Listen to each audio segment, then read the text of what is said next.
Welcome back to Just Another Melting channel. This is Just Another Melt, and I'm going to start off with an apology. It has been a pretty long time since I put a video out, and there's a couple reasons for this. The first is I had planned on doing a summary video where I said, hey, here's everything I learned about melting from all of my previous videos, from J.A.M melts 1 through 10. Unfortunately, that ended up becoming a 2.5-hour video with a lot of audio recording and picture examples and stuff, and it just was not working. I want to try and keep it short and informative without necessarily being drawn out. So, yeah, the second thing is, as you can see by the video footage, I've been cleaning out my garage, getting it ready for the winter time. You know, I want to make sure that I'll be able to melt inside of my garage as safely as possible. You know, also have a place to store my tools and things. So we're in the process of getting me a workbench built in there, things like that. But I did want to put another video out and basically let's, you know, over the course of my next videos, let's talk about what's been learned in a better, non-mumbly, rambling style of narration. So let's get on that. Now, why didn't I just buy a quote-unquote professional furnace? There's a lot of companies out there, from Devil Forge, 2 Auto, even Castmasters. You can find ready-to-go furnaces online. The issue is the cost. Like, you're going to have a start of around $250 just to purchase one of the lower-end ones, whereas the T-Core furnace can be made for about $100, give or take. So if you build it, you do a melt, and you decide that it's not for you, you haven't lost out on too much. Another great thing about the T-Core build is that you don't need several hundreds of dollars of tools and a metal shop and a wood shop and a workshop and a candy shop. You know, I'm about as good at homemade stuff as a box of broken light bulbs, and if I was able to do it following the instructions from the King of Random, you can too. Alright, so let's talk about the plaster of Paris and sand insulation mix. This is not a completely solid material. Any sudden impact or flexing of the furnace is going to cause it to move and crack. And if you use this in a larger furnace body like the 6-gallon steel bucket and you're lifting the furnace by the provided handle, the combination of the weight of the insulation and the pliability of the thin steel pushing against the interior is going to cause cracks to form sooner. Again, if you're planning on doing this long term, I suggest you invest in better insulation and better refractory materials. Be advised, there is a difference between refractory material and insulation material in your furnace.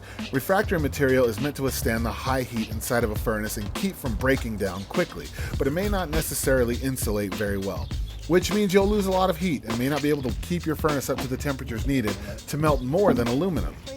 Insulation will help with this, but it may break down faster when exposed to the high heat of a furnace. This plaster of Paris and sand mix is a really nice halfway point between both refractory and insulation, and if you're only melting with charcoal as your heat source, it'll last up to at least 6 melts before it really starts to crumble and crack.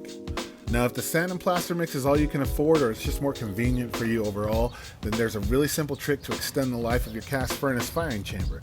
When I noticed that my mid-sized furnace walls were already cracking due to the heat after just 3 firings, I made a small amount of the mix using just a little bit less water so it would be a very thick mixture, about the same consistency as a bowl of oatmeal, not super runny. And then I used a large spoon as a trowel and covered the interior walls and top of the walls with the mix. This worked really well as a temporary fix. So since I currently don't have anywhere to put these, I'm not going to do a big montage of putting them with the others because the others are all bucketed up because the tray table broke. So yeah. I'm going to link some videos for you in the description from Paul's Garage and VegOilGuy, Jeff, so you can see some better examples and explanations about refractory and insulation use in a furnace. Alright, let's talk safety equipment really quick. During this melt with my nephew, I was extremely worried and concerned. I made sure that he had as much PPE as I could give him, personal protective equipment. You really do want to be safe. I gave him my face shield in case there was any potential splatter. He's got a KN95 respirator on, which is all we could get to help prevent breathing in too much of the toxic fumes. We also made sure to stand upwind at all times. I have a leather apron that just came in last week. We've got our gloves. I'm going to be, I've got some boots and everything, but you want to make sure that you're doing this safe and properly. Again, if you're doing charcoal, it may not be as much of an issue, but if you're going for long term, you're using propane, get proper PPE. You ready? You got this. Push it in.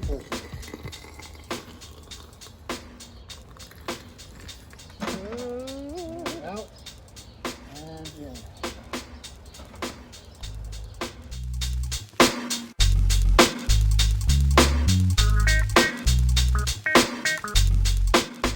Okay.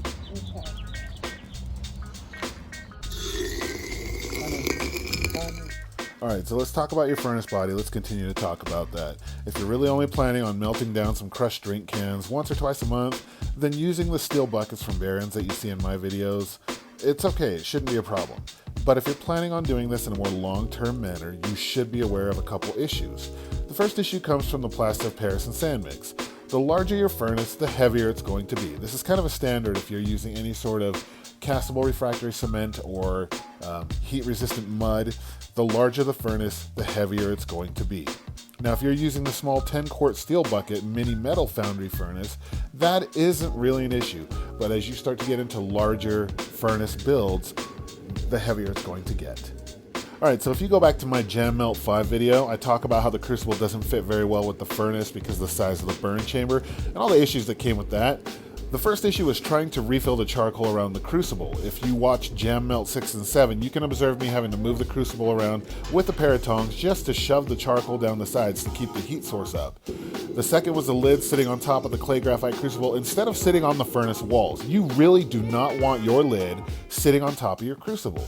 You're going to suffer with the loss of heat due to the gap between the lid and the sidewalls. You're going to suffer because if you're using the T-core plaster Paris and sand mix, the lid will potentially start breaking down with high heat, and you'll get small pieces of it falling into the crucible and contaminating your molten metal, making it more work for you to skim. And you're also going to be suffering bad with the weight of the lid, putting pressure on the red hot crucible. That can shorten the life of your crucible tremendously. It's going to crack, it's going to break. Now, as I've researched DIY furnace builds over the last several months, I've concluded that if you're going to build your own furnace, make sure that you build the burn chamber according to the size of the crucible you plan on getting. You can just make it a little bit larger of a chamber to accommodate a larger crucible than you think you'll need. My temporary solution was that I cast a lid with an upside down foil bowl inside of it to create an arch on the lid's underside. That didn't work out so well, it only lasted 2 melts. So that's when I decided to upgrade the furnace to a 6-gallon steel trash can and use a 5-quart bucket to cast the firing chamber. It gave me a larger firing chamber for my crucible and a taller furnace, so that way the lid would definitely not sit on top of the crucible. Now, speaking of crucibles, if you're just getting into melting and you're not sure about or you're not able to purchase a clay graphite crucible, you might be thinking about using a steel object like a fire extinguisher or a stainless steel camping cup or even some soup cans.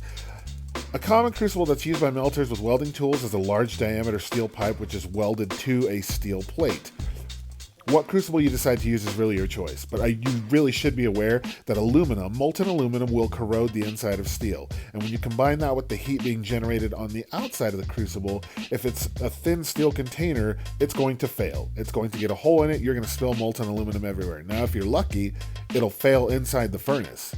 And if you're not lucky, it'll fail while you're carrying it to go pour, and it'll get all over your feet, it'll spill on you, and that would be a very bad thing.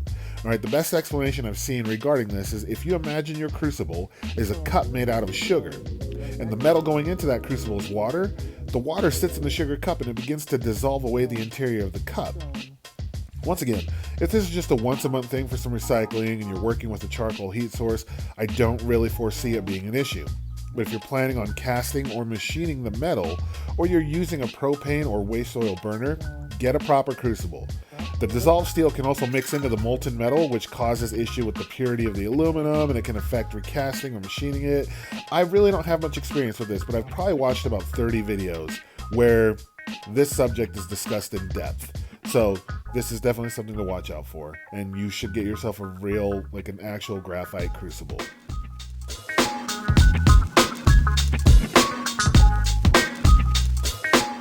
All right, whenever you're ready.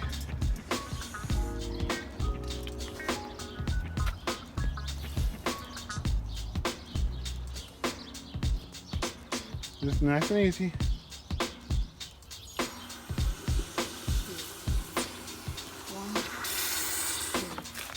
Yeah, and then drop it. And if you want, you can just throw them in immediately. I just thought you'd like to hear the sound. I love that sound.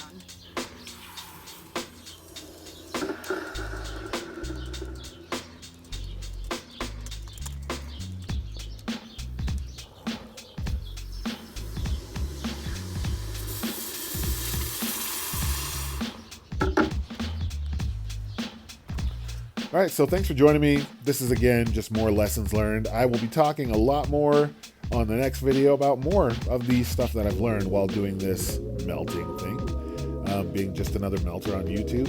With that being said, I appreciate you stopping by. I hope you made it all the way through. I'm not going to sit here and be one of those guys who's like, hey guys, like and subscribe to my videos.